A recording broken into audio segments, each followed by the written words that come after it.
তোমার দেহের মধ্যে কৃষ্ণ আছে, দেহের মধ্যে কৃষ্ণ তত্ত্ব জানতে যাও দয়াল গুরুদেবের কাছে, দেহের মধ্যে কৃষ্ণ আছে।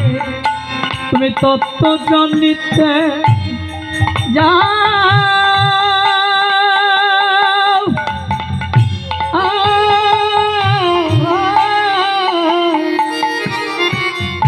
তুমি তত্ত্ব জানিতে যাও দয়াল গুরুদেবের কাছে, আমার দেহের মধ্যে কৃষ্ণ আছে।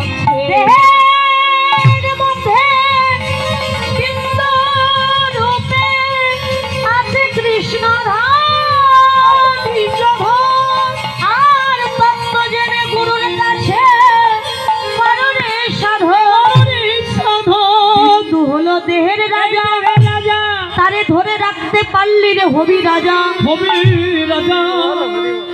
এই যে গৌর কোথায় কৃষ্ণ কোথায়, এটাই নবদ্বীপ, এটাই বৃন্দাবন। তাহলে সুরধনী গঙ্গার কুলে গৌর হরি। গঙ্গা কোথায়? নাভির নিম্ন ভাগে প্রেম সরোবর, অষ্টদল পদ্ম আছে তাহার ভিতর। আদ্যা শক্তি মহামায়া কুলকুণ্ডলিনী, নেতৃত্ব আছেন মাতা তাহাতে আপনি। তাহার মতো নারী আছে 3.5 কোটি, 72 হাজার নারী আছে তাহাতে 8টি। 72 হাজার নারীর মধ্যে 700 প্রধান যে হয়, আবার 700 নারীর মধ্যে 124 নারী শ্রেষ্ঠ হয়। 124 নারীর মধ্যে 32 নারী শ্রেষ্ঠ। বিশ্বভরি ইয়ার নাম হয়েছে উল্লেখ্য।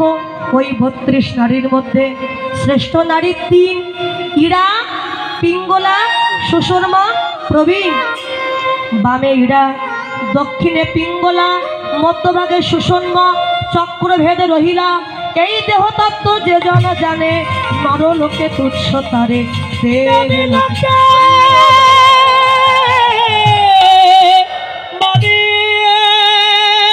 তাহলে নাভির নিম্ন ভাগে যে প্রেম সরোবর সুরধনী গঙ্গা, এই গঙ্গার ঘাটে মহাপ্রভু দাঁড়িয়ে আছে। তাহলে গৌরকে দেখতে হলে আগে কার কৃপা দরকার? বাবা দাঁড়ির কৃপা ছাড়া আপনি ঘরে যেতে পারবেন না। যতক্ষণ দাঁড়ি দরজা না খুলবে আপনি ঘরে যেতে পারবেন না। দাঁড়ি কি? আত্মা শক্তি মহামায়া কুলকুণ্ডলিনী। কুলকুণ্ডলিনীর শব্দ অর্থ কি? কুল কুণ্ড লিনী। কুল শব্দে গোপন, কুণ্ড শব্দে গহ্বর, লিনী শব্দে বাস করা। অর্থাৎ যে বস্তু অত্যন্ত গোপনীয় এবং গোপনের স্থানে থাকে, যার সন্ধান কেহ পায় না। পায় কারা? যারা দীক্ষার ঘরে ছেড়ে শিক্ষার ঘরে প্রবেশ করে যারা ভজনীয় হয়েছেন, একমাত্র তারাই তার সন্ধানে জানে। এখানে যোগমায়া তিনি কি করলেন? ঘুমিয়ে আছেন, তাকে জাগানোর দরকার। রাস্তা দিয়ে যখন বিষধর সর্প যায়, সামনে যদি কোনো বিপদের সঞ্চার দেখে, কুণ্ডলিনী আকৃতি হয়ে মাথা নিচু করে চুপটি করে পড়ে থাকে। আপনি ছোট্ট একটি নুড়ি পাথর দিয়ে সাপটিকে আঘাত করবেন, সাপটি কি করে ফানা তুলবে। ঠিক তেমনি এখানে কুণ্ডলিনী শক্তি যে ঘুমিয়ে আছে, তাকে জাগানোর দরকার। জাগাবেন কি করে? পরম দয়াল শ্রী গুরুদেব কৃপা করে যে মন্ত্র দিয়েছেন, ওই মন্ত্রের দ্বারা কুণ্ডলিনী শক্তিকে একবার জাগ্রত করুন। আর কুণ্ডলিনী শক্তি জাগ্রত হয়ে যদি একবার দ্বার ছেড়ে দেয়, ভিতরে দেখতে পাবে আমার গৌর হরি দাঁড়াই আছে। আমার গৌর হরি দাঁড়াই আছে। যদি যোগমায়া একবার দ্বার ছেড়ে দেয়, ভিতরে গৌর হরি দাঁড়াই আছে। 21,600 বার এই নাসিকা দিয়ে দেহ নবদ্বীপে যাতায়াত করছেন। একবার চলে গিয়ে যদি পুনরায় ফিরে না আসেন, এই দেহ নবদ্বীপের অবস্থা কেমন বলো? হরি হরি বল। তাই প্রভু আছেন, আছেন, থাকবেন যতদিন জগতে ভক্ত আছে। জল বিনা মসলে কাইসে জিয়ায়। জল ছাড়া যেমন মাছ বাঁচতে পারে না, ভগবান ভক্ত ছাড়া থাকতে পারে। সেই ভক্তের ভগবান তার রূপ দর্শন করেছেন বিষ্ণুপ্রিয়া। আজ কি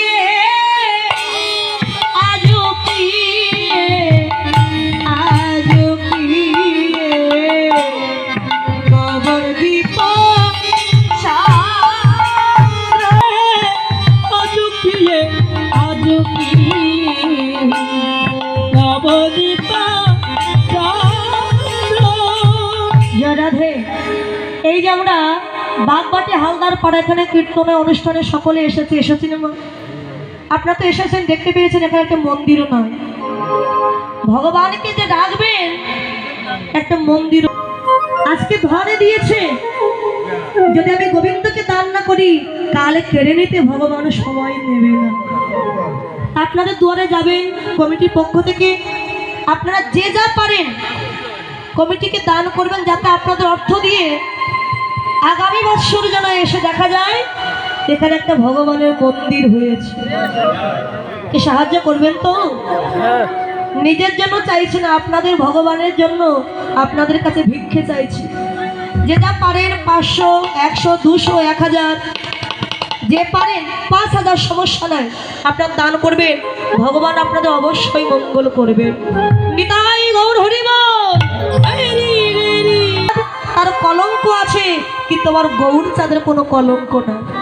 ওই চাঁদ যখন আকাশে উদয় হয় শুধু বাহিরটা আলোকিত করে, কিন্তু মনের অন্ধকার বনের অন্ধকার আলোকিত করতে পারে না।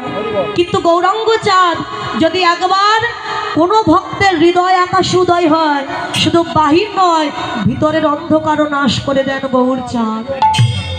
তাহলে ওই চাঁদ ছিল 16 কলা, বর্তমানে আছে 15 কলা, আর এক কলা আছে মহাদেবের জটার মধ্যে। কিন্তু গৌর চাঁদ হচ্ছে 16 কলায় পরিপূর্ণ। 16 কলা কি কি?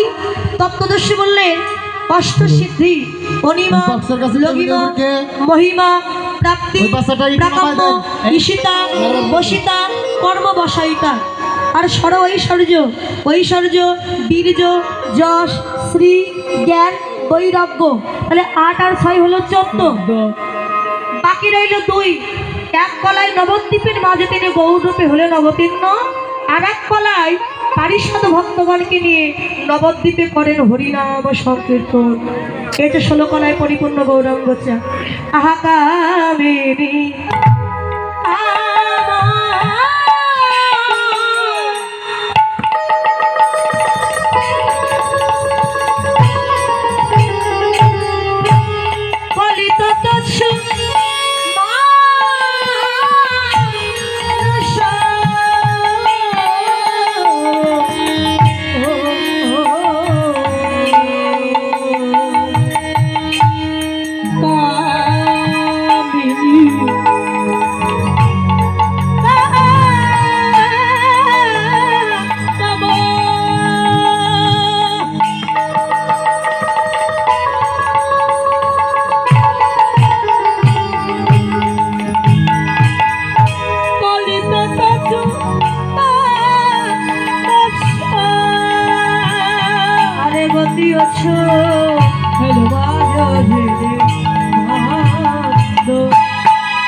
আজকে মহাপ্রভু বর্তমানে মধ্যাহ্নকালে রাধারানীর মতো সেজে নিয়ে মাথায় ঘোমটা দিয়েছে। মাথায় ঘোমটা দিয়ে বলেন আমি হলাম সে বৃন্দাবনের রাধা।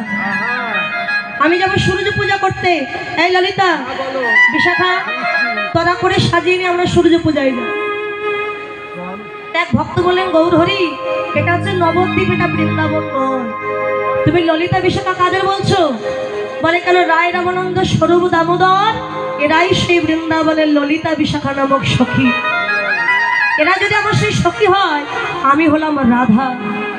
রাধাকে রাধা তো আরাধনা ইতার্থে রাধা, যিনি করেন গোবিন্দের আরাধনা তিনি হলেন রাধা। ব্রহ্মা